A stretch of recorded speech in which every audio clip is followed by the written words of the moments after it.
자, 오늘은 요한계시록을 해석하는 기초로서 숫자를 한번 다뤄보도록 하겠습니다.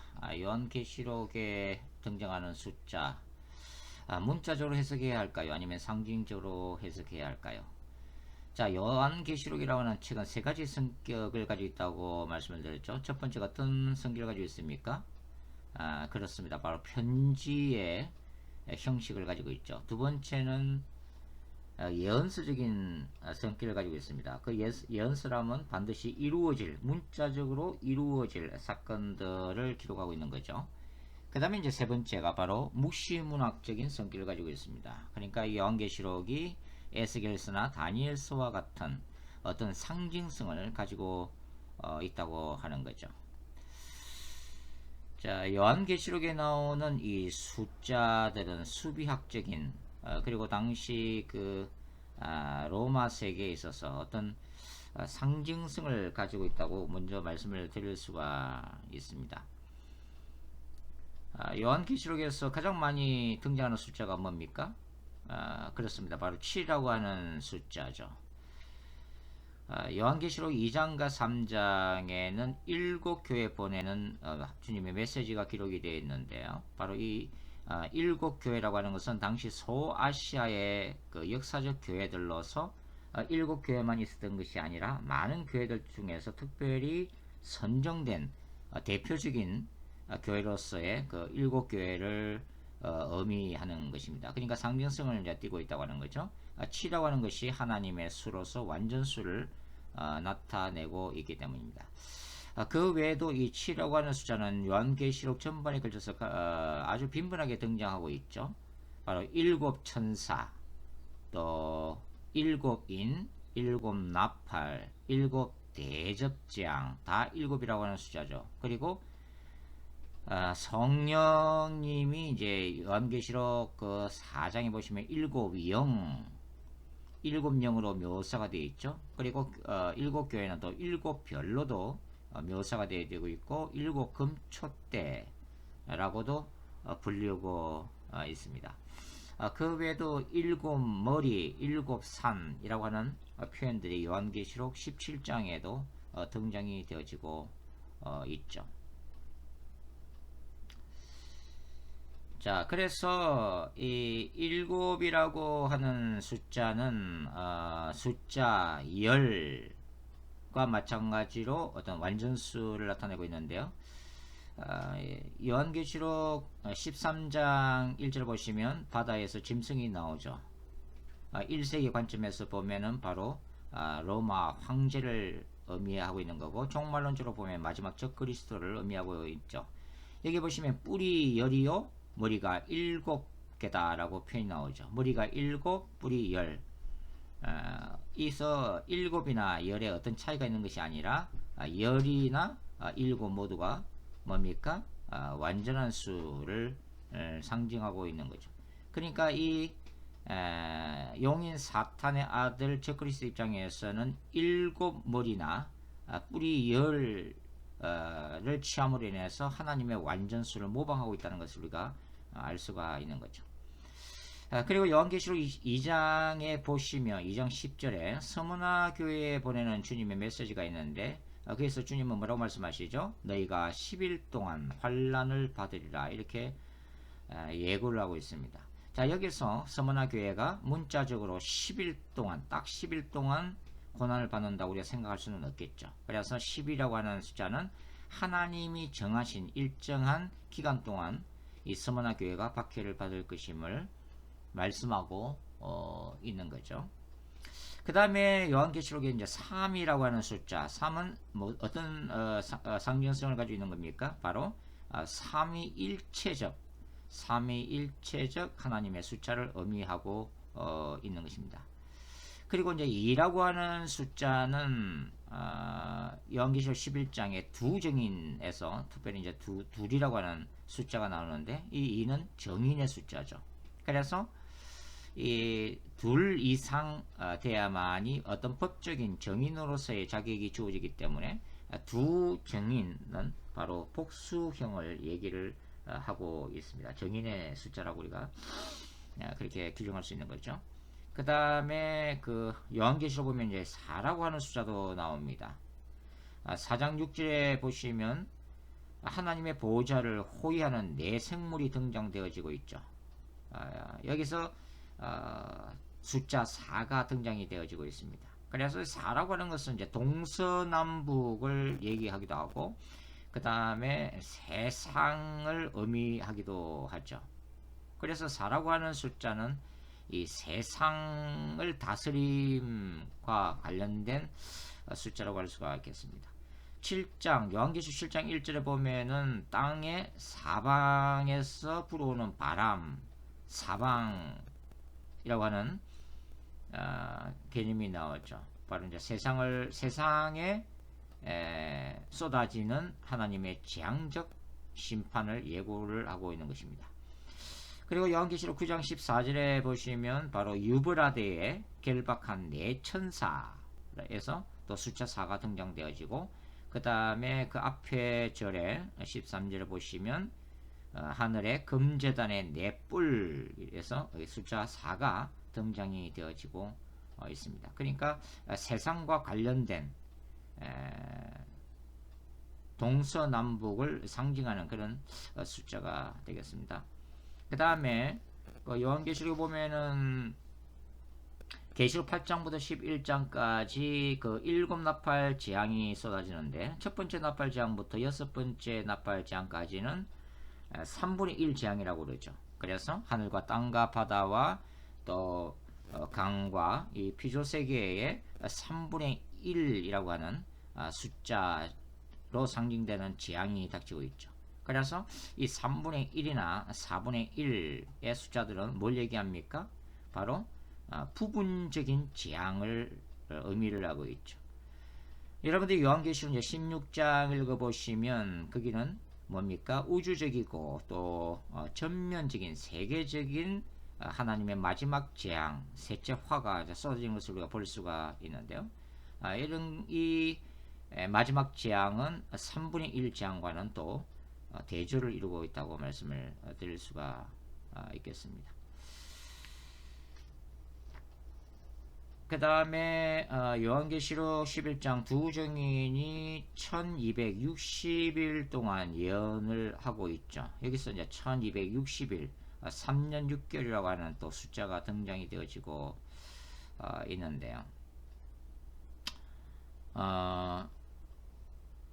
요한계시록 12장 6절에도 이 광야로 쫓겨간 여자 교회 공동체가 1260일 동안 광야에 머무는 그런 모습도 드러나고 있는데, 이런 1260일 3년 6개월은 기본적으로 다니엘서에 나오는 한때, 두때, 반때를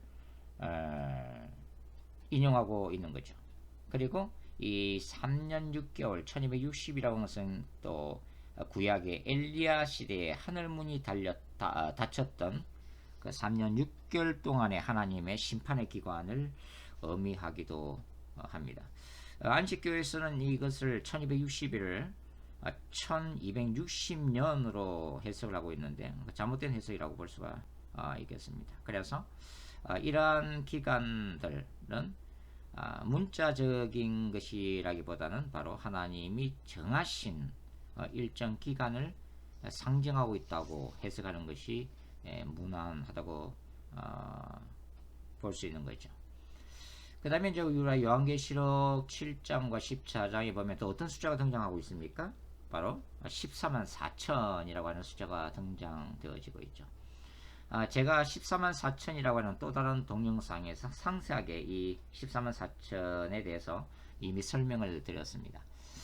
결론적으로 이 14만 4천을 과연 혈통적이고 문자적인 그 이스라엘 각족 속에서 나오는 어떤 유대인들, 구원받을 유대인들 또는 유대인 전도자로 볼 수 있는가 하는 것이죠. 결론부터 말씀드리면 문자적으로 해석하기는 상당히 어렵다, 힘들다고 말씀을 드릴 수가 있습니다. 가장 간단한 예로 이 요한계시록 7장에 보면은 12지파의 목록이 등장이 되어지고 있는데, 여기서 우리가 주목할 게 뭡니까? 바로 요셉 지파의 이름과 그 다음에 므낫세 지파가 동시에 기록이 되어 있다고 하는 거죠. 원래 요셉 지파, 요셉의 두 아들이 누굽니까? 바로 에브라임과 므낫세죠. 그래서 요셉 지파는 나중에 에브라임 지파와 므낫세 지파로 이렇게 나뉘어지는 거죠.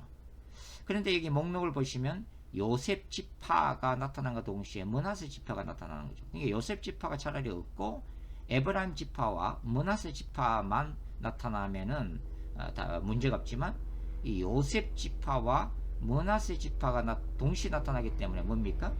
요셉 지파나 므낫세 지파는 본질적으로 똑같은 지파죠. 그러니까 이 지파의 이름이 중복이 되어지고 있기 때문에 이 각 지파에서 12,000명씩 이 선정되었다고 하는 것이 문자적으로 해석하기가 불가능하다고 하는 것이죠.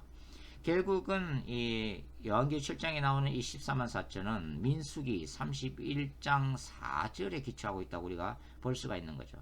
민수기 31장 4절에는 어떤 구절입니까? 바로 이스라엘 모든 지파에서 중에서 각 지파에서 1000명씩 전쟁에 보낼 군사를 뽑는 장면이 나오죠.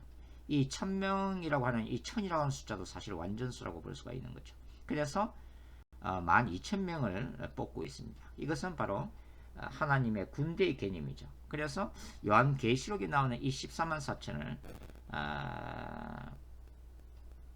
12 곱하기 12 곱하기 1000으로 해석할 수도 있고 12 곱하기 12,000으로도 이제 해석을 할 수 있는데 결국은 결론은 종말론적인 하나님의 백성을 의미하는 허다한 수의 백성과 동일한 그룹을 지칭하는 상징적인 의미로 우리가 생각을 해야 한다고 하는 거죠.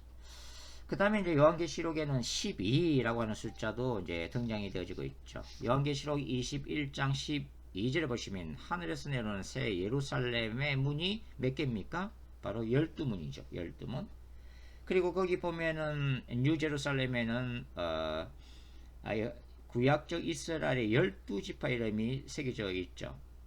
그리고 신약의 그 12사도를 기념하는 12기초서기도 이렇게 기록이 되어 있습니다.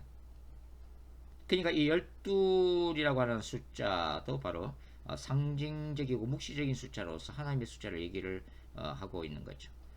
그 다음에 이제 요한계시록 21장 16절에 보시면 바로 새 예루살렘 성의 그 크기를 12,000 스타디온이라고 규정을 해놓고 있습니다. 이것이 문자적으로 그렇게 인간의 수치로 계산될 수 있다는 것을 얘기하는 게 아니라 12,000이라고 하는 우리가 이미 살펴본 바로 이 무한한 크기, 우주적인 크기에 대한 상징성을 나타내고 있는 거죠.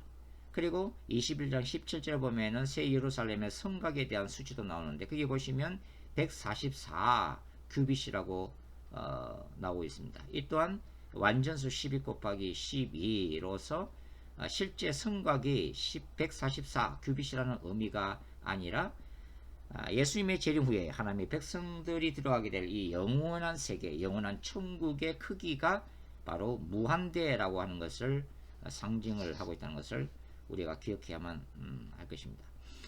그 다음에 이제 우리가 요한계시록 13장에 읽어보시면 저 유명한 수 666이 등장되어지고 있죠. 13장 18절 보면 이제 짐승의 수 이제 666이 등장되어지고 있는데요. 기본적으로는 이 게마트리아 방식으로 기록된 거죠. 즉 히브리어의 알파벳 뭡니까? 어떤 뜻을 상징적인 뜻을 이제 내포를 하고 있는 거죠. 그래서 1세기에는 뭐 도미티안이나 네로 황제의 이름을 이 게마트리아 방식으로 나타냈다고도 우리가 볼 수가 있고 또 한편으로는 이 666에서 아기의 삼위일체적인 어떤 상징성 가지고 있는 거죠. 그리고 이 하나님의 숫자가 777이나 그리스도의 숫자를 888로 표현하기도 하는데 이러한 하나님의 숫자에 비해서는 뭔가가 부족한 하나가 부족한 불완전한 인간의 수 내지는 사탄의 수로서 짐승을 나타내는 바로 상징적인 의미라고 우리가 이해를 하시면 되겠습니다. 그 다음에 요한계시록 17장 11절에 읽어보시면 전에 있었다가 지금 없어진 짐승, 그래서 이 짐승을 여덟 번째 왕으로 묘사하고 있는 장면이 나오죠. 이것은 종말론적 적그리스도에 대한 출현에 대한 하나의 예고라고 할 수가 있는데요. 이 8이라고 하는 숫자가 사용되어지고 있습니다. 원래 이제 1부터 7까지가 바로 뭡니까? 하나님이 보시기에 하나의 그 사이클이 끝나는, 한 시대가 끝나는 그 시기를 얘기하는 거죠. 그래서 7로서 끝나고 그 다음에 새롭게 8이 시작된다는 것은 뭐냐면 새로운 어떤 한 시대가 시작된다고 하는 것이죠. New Age 시대입니다. 그래서 종말론적인 적 그리스도는 어떤 인간의 역사가 1부터 7까지 한 사이클이 끝난 다음에 새롭게 출현해서 이 적 그리스도가 다스리는 새로운 시대를 이끌어갈 악한 왕이라는 의미에서 8이라고 하는 상징적이고 묵시적인 숫자가 사용되어지고 있다는 것을 우리가 알 수가 있겠습니다. 그래서 기본적으로 이 요한계시록에 나오는 숫자는 상징적이고 묵시적인 의미를 가지고 있다고 생각을 하셔야 합니다. 이것을 사실은 이제 문자적으로 이해를 하게 될 때는 사실 많은 문제를 야기하게끔 되어 있는 것이죠. 다음 시간에 또 뵙도록 하겠습니다. 감사합니다.